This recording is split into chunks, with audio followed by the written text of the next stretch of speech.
I'm going to talk a little bit about energy efficiency, and in the context of, for lack of a better word, let's say uncertainty coming out of Copenhagen, and uncertainty in terms of where North America is on regulating carbon and when.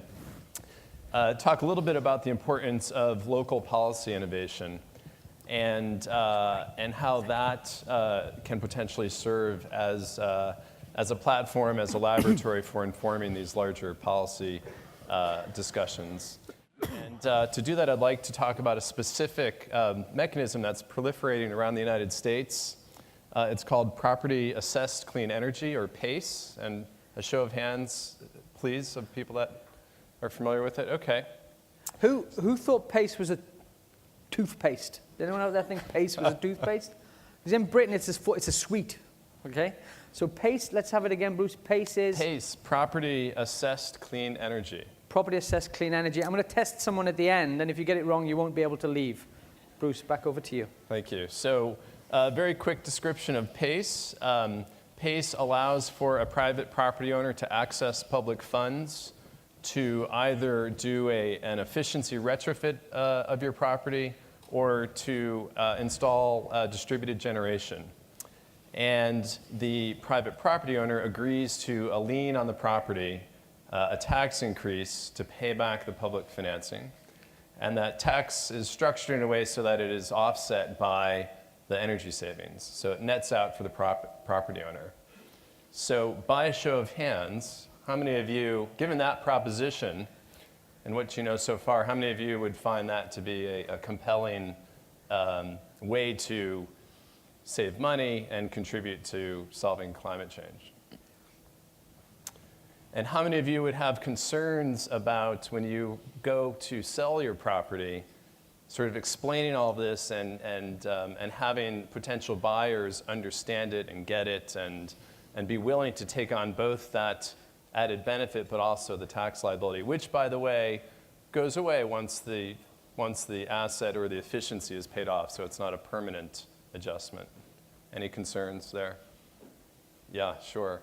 And one last question. Any bankers in the room? A show of hands who might see... So, wait a second. Could you stand up, the three bankers?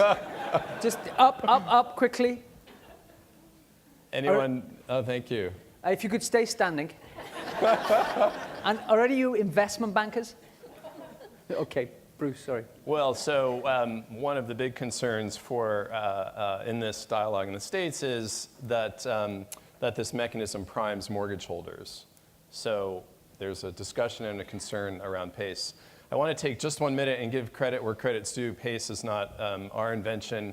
It's, I think, an invention of a few different groups and individuals, maybe even spinning off of some of the utility on-bill solutions. It's very similar.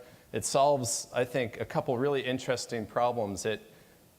For one, it delinks the investment from the owner and affixes it to the property. So owners who are concerned that they're not going to be in the property long enough to see the payback, which might take 10 plus years, this addresses that issue because it's affixed to the property. Provides a mechanism for upfront capital, and for the municipality, because there is, or the jurisdiction that might be providing the financing, because there's a lien on the property, it doesn't, the financing that they would raise for this purpose doesn't necessarily further encumber them. So there's some nice solutions here, some nice challenges. So credit, right?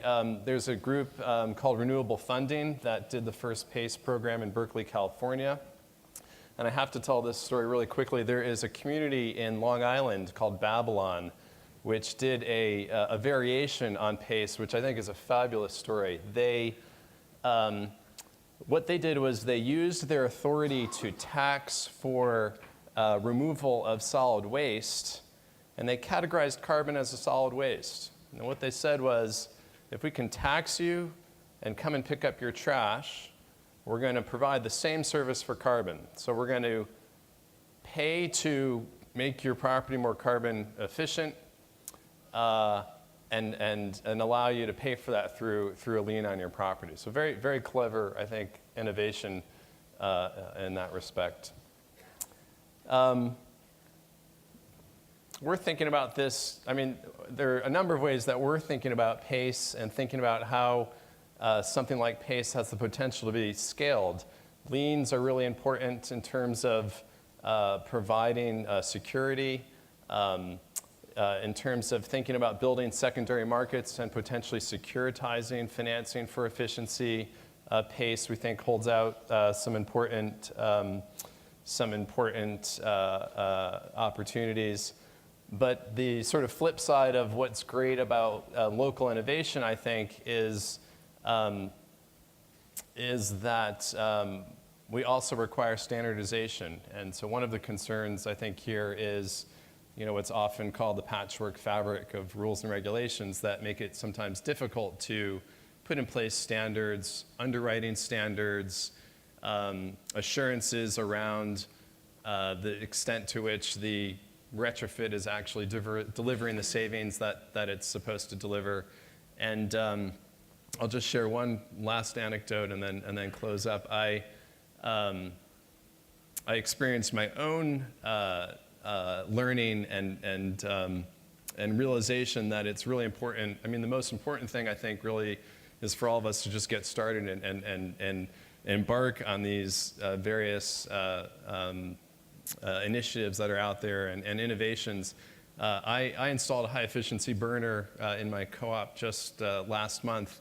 It took me 1.5 years to get my co-op board. I live in a cooperative. It took me 1.5 years to get my co-op board to approve it because a high-efficiency burner emits mostly water vapor, and I couldn't duct that water vapor into a common chimney and had to put a hole in the roof.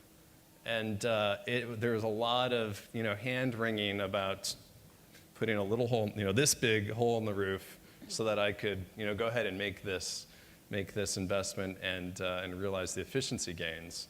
So there are, I think, lots of little hiccups along the way, lots of learnings, but important for us to just get started.